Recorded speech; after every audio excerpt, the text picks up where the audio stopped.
Bonsoir! Aujourd'hui, on se retrouve pour un film muet. Voilà, donc du coup, j'ai sorti les gros effets spéciaux.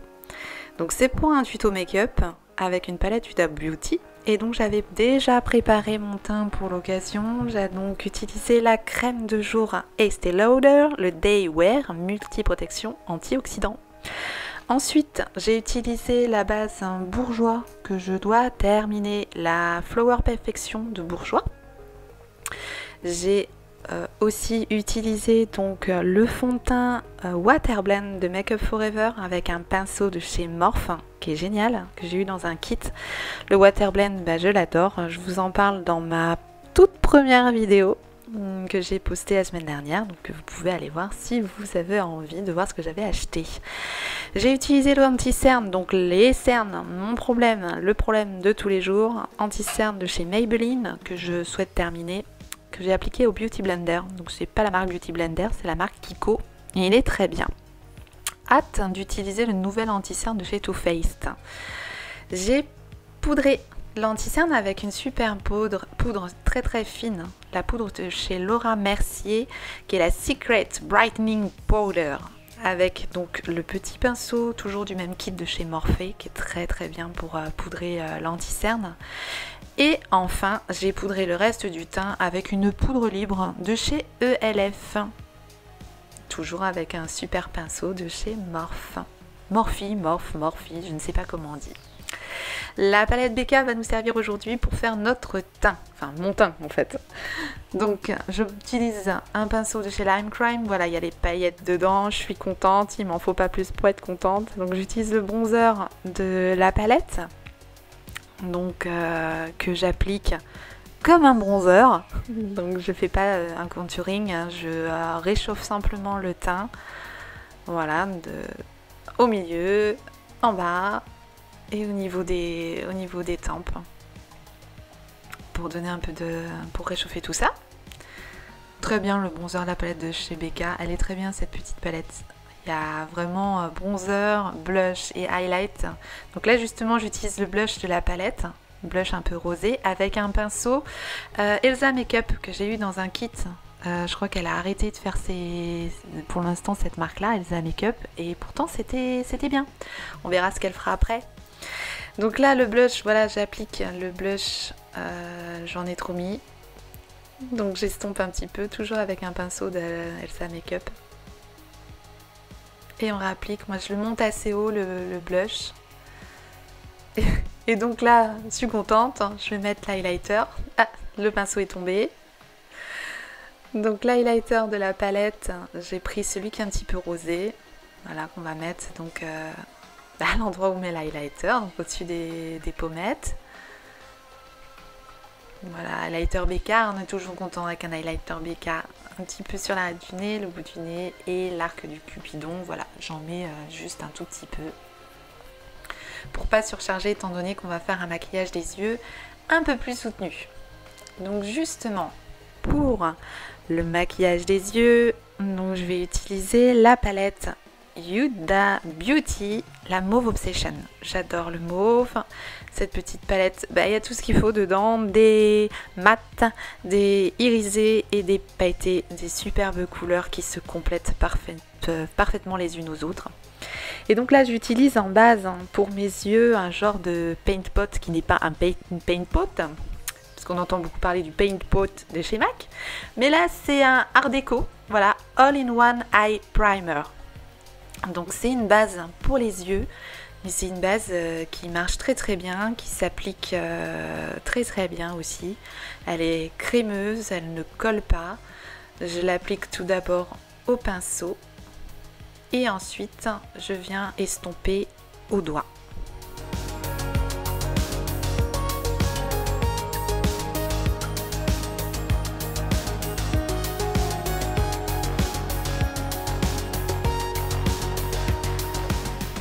Donc je mets bien sûr toute la paupière mobile, mais aussi au-dessus, parce qu'on va remonter les fards au-dessus, au niveau de l'arcade sourcilière. Donc je remonte bien la matière aussi au-dessus de la paupière mobile là. Donc ça vient unifier la couleur de la paupière, ça vient atténuer tous les petits vaisseaux. Donc c'est bien de mettre cette petite base et puis ça permet au fard de tenir mieux et plus longtemps.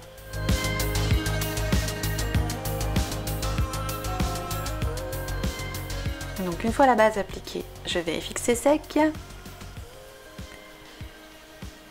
Ensuite, donc voilà la palette, je vais mettre la couleur la plus claire pour unifier la paupière avec une poudre de couleur crème.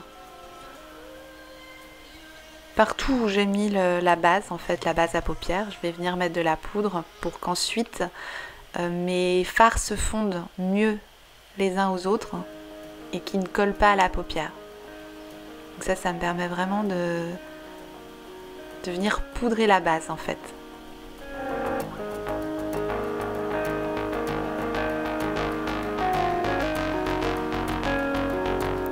Je prends ensuite la couleur un peu marronnée de la palette, celle du centre. J'utilise un kit de pinceaux de la marque Zoeva. C'est un très bon kit. Les pinceaux Zoeva sont vraiment une valeur sûre et un très bon rapport qualité-prix. C'est vrai que j'ai découvert il n'y a pas très longtemps les pinceaux Morphe. J'ai été déçue par un des kits de Morphe, un autre j'ai été très contente, c'est les pinceaux que j'ai utilisés pour le teint aujourd'hui. Mais c'est vrai que les pinceaux Zoeva, pour le coup, ils sont pas donnés, mais ils sont pas très chers. Comparé par exemple à des pinceaux Sigma qui sont quand même un peu plus chers.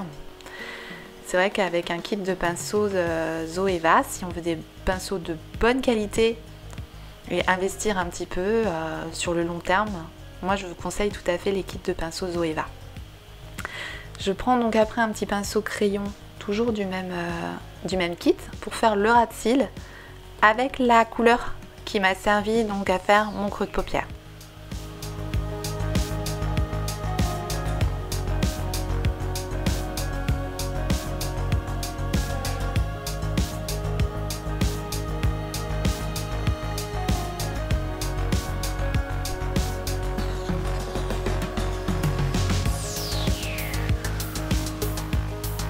Je cherche le pinceau adéquat, j'imagine. Voilà, c'est trouvé. Donc un petit pinceau langue de chat, toujours du kit Zoeva.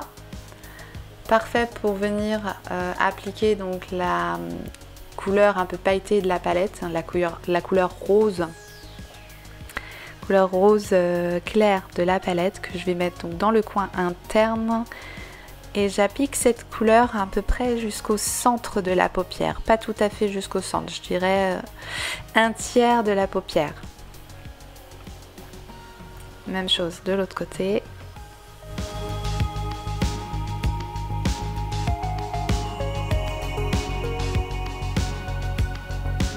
Voilà, j'applique la matière en tapotant.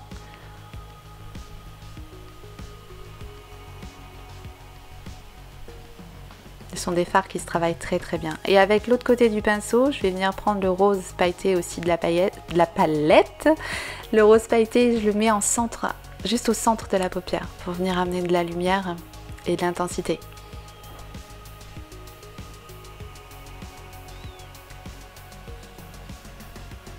Donc ces fards-là sont crémeux, sont très faciles à utiliser, c'est vraiment un régal. Je retourne mon pinceau, hop, et je vais venir donc estomper un petit peu les bords pour fondre les couleurs les unes aux autres. Donc ensuite, je prends la couleur la plus foncée de la palette avec un petit pinceau creux de paupière plus fin pour venir préciser le creux de paupière et intensifier le coin externe de l'œil.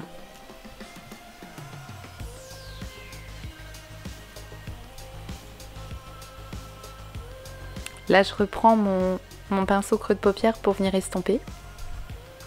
Il faut toujours estomper, il faut toujours faire quelque chose de très diffus pour que ce soit, même si on prend de la matière, même si on veut de l'intensité, il faut toujours estomper les bords. C'est ça qui fait que c'est plus joli. C'est plus joli, c'est plus subtil. Mais il faut prendre le temps du coup. C'est vrai que c'est là, c'est un maquillage qu'on ne peut pas faire tous les matins. Donc là je reprends un petit peu mon éponge pour venir nettoyer les côtés. Lorsque je trouve que ça descend un peu trop, je prends l'éponge pour faire quelque chose de plus net. Mais c'est pas aussi net que si on avait mis un bout de scotch pour vraiment faire un trait très fin, très net. Donc là je prends un pinceau de chez Sigma, encore plus précis que le pinceau auparavant, pour préciser le coin externe de l'œil.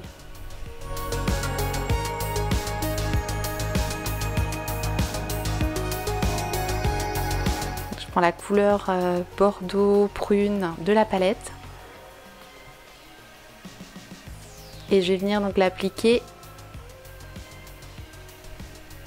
juste en coin externe.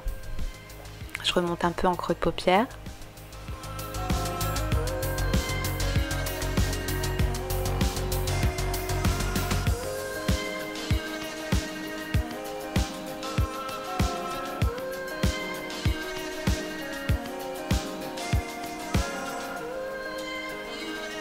Et là donc je prends un pinceau Make Up Forever, j'ai aussi acheté récemment, vous pouvez voir dans ma première vidéo, pour revenir fondre les couleurs ensemble pour le coin externe. Il a vraiment une forme parfaite pour ça, pour venir diffuser toutes les couleurs ensemble. Et pour fondre les couleurs, il est parfait ce pinceau.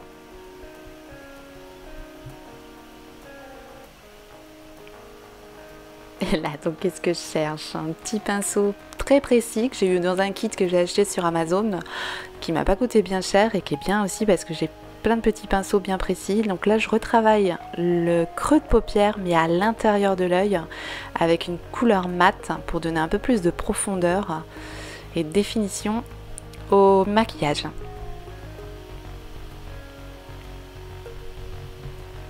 Je reprends la couleur très irisée, très pailletée de la palette, le rose clair, et je le mets vraiment dans le coin interne pour donner un point de lumière.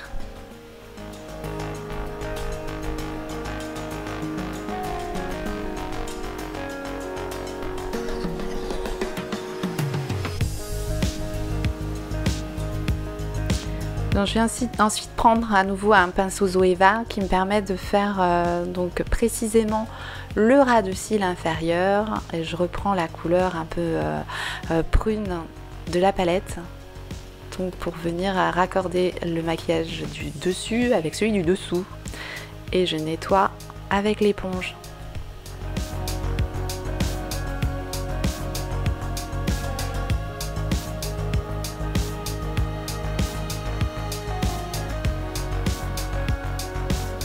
Je reprends un petit pinceau avec donc la couleur crème de la palette et je viens nettoyer l'arcade sourcilière pour faire donc quelque chose de net.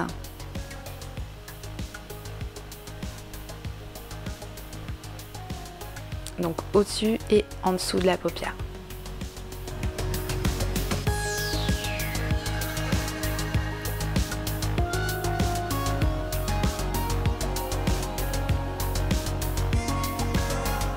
Voilà pour l'application des fards. Je vais ensuite donc appliquer un eyeliner de chez Make Up Forever. C'est un eyeliner aussi un peu comme ça, un peu prune, bordeaux, mauve, très bel eyeliner. J'aime bien utiliser des couleurs, changer un petit peu du noir pour que ça change, pour que ce soit un petit peu plus original. Ça c'est un eyeliner un peu pailleté, très très jolie couleur, mais alors galère à appliquer parce que le pinceau est hyper rigide en fait. Il a aucune souplesse, donc c'est un petit peu plus... Enfin moi c'est pas les pinceaux que je préfère pour appliquer l'eyeliner, c'est trop raide je trouve.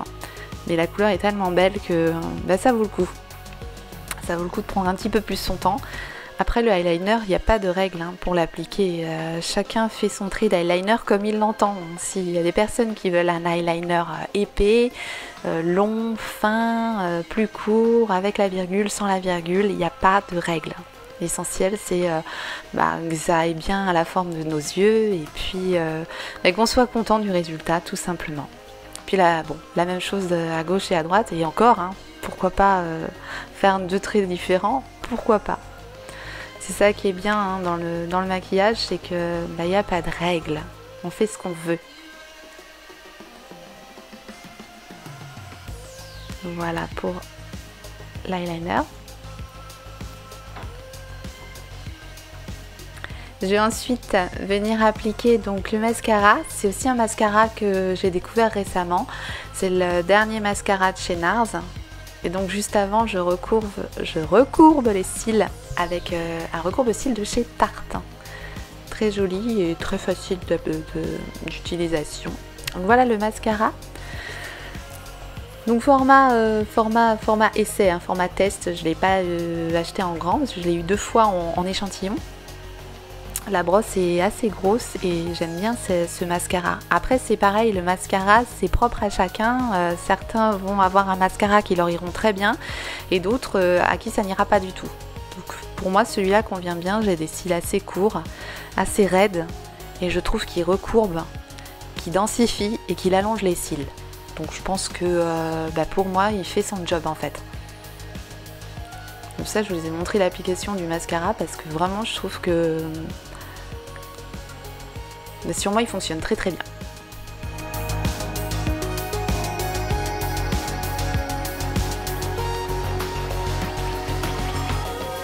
Là, je me suis tout simplement rendu compte que j'étais plus dans le champ de la caméra, mais c'est pas grave, hein. Faut toujours débuter dans la vie. C'est pas inné, hein.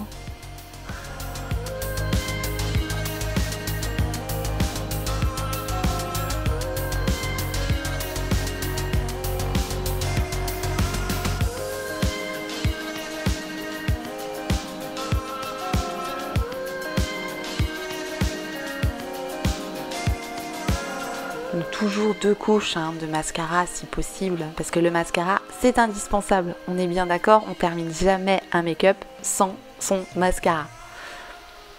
Le eyeliner on peut s'en passer, l'ombre à paupières on peut s'en passer, mais pas le mascara. Donc un petit liquide mat de la marque Contour, que je connaissais pas du tout, j'ai eu dans une box, et je voulais essayer ce liquide mat, qui est en fait exactement la couleur de mes lèvres. Donc là on peut pas faire plus nude que nude. Donc c'est qui est plutôt pas mal parce que vu j'avais fait un make-up tout assez chargé au niveau des yeux, je préfère toujours mettre quelque chose d'un peu plus nude au niveau des lèvres. Après c'est pareil, hein, au choix. J'aurais peut-être préféré quelque chose un peu plus mauve, mais non, le résultat est quand même assez bien. Vous me direz ce que vous en pensez bien sûr. Voilà pour les yeux.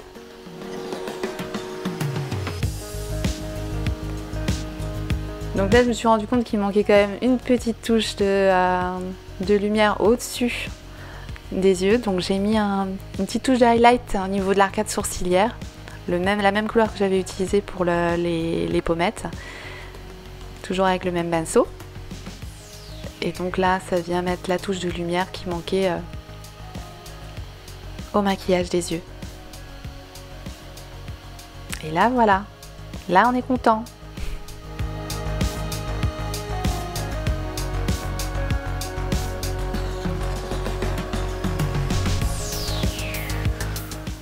Et donc voilà le résultat du maquillage des yeux, du teint. Et je suis plutôt contente du résultat. Vous me direz ce que vous en pensez. Si ça vous a plu, vous n'hésitez pas à mettre un petit pouce en l'air et à me dire en commentaire aussi ce que vous avez pensé de ce tuto. Et moi je vous retrouve bientôt lors d'une prochaine vidéo. Surtout n'oubliez pas, si vous voulez continuer à me suivre et voir comment j'évolue dans le monde de YouTube, n'hésitez pas et n'oubliez pas à vous abonner. Je vous embrasse, ciao ciao.